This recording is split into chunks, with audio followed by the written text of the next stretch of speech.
তুমি মানো বা না মানো, একজন গরিব আর ধনী কখনো বন্ধু হতে পারে না। বন্ধু হলেও সেটা কখনো চিরস্থায়ী থাকে না। কিছু সময়ের জন্য তোমার সঙ্গ দেবে বা তুমি তার সঙ্গ পাবে, কিন্তু একটা সময় দেখবে সে তোমাকে ঠিক এড়িয়ে চলছে। তুমি ফোন করলে, মেসেজ করলে ব্যস্ততা দেখাচ্ছে। আর যদি তুমি সমানে সমানে বন্ধুত্ব করো, দেখবে তোমাদের বন্ধুত্ব আজীবন টিকে যাবে। তার হাজার ব্যস্ততা থাকুক, সে হাজার রকমের কাজ করুক, তোমার জন্য একটু না একটু সময় বের করবেই। এটাই সত্যিকারের বন্ধুত্ব। আমরা এরকম অনেক সিনেমা বা সোশ্যাল মিডিয়ায় দেখেছি যে একজন বড়লোক বন্ধু তার গরিব বন্ধুকে হেল্প করেছে, কিন্তু বাস্তবে তুমি কটা দেখতে পাও? আসলে আমরা এটাই ভুলে যাই যে সিনেমা জগৎ আর বাস্তব জগৎ রাত দিনের ব্যবধান।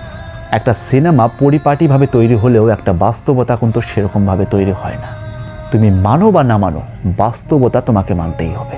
যদি তুমি তোমার বড়লোক বন্ধুকে একটু অবজারভেশন করো বা একটু রিয়ালাইজ করো, তুমি 100% তুমি তোমার বন্ধুর আসল রূপ দেখতে পাবে। তখন তুমি তোমার মুখোশ ছাড়া বন্ধুর চেহারা দেখতে পাবে।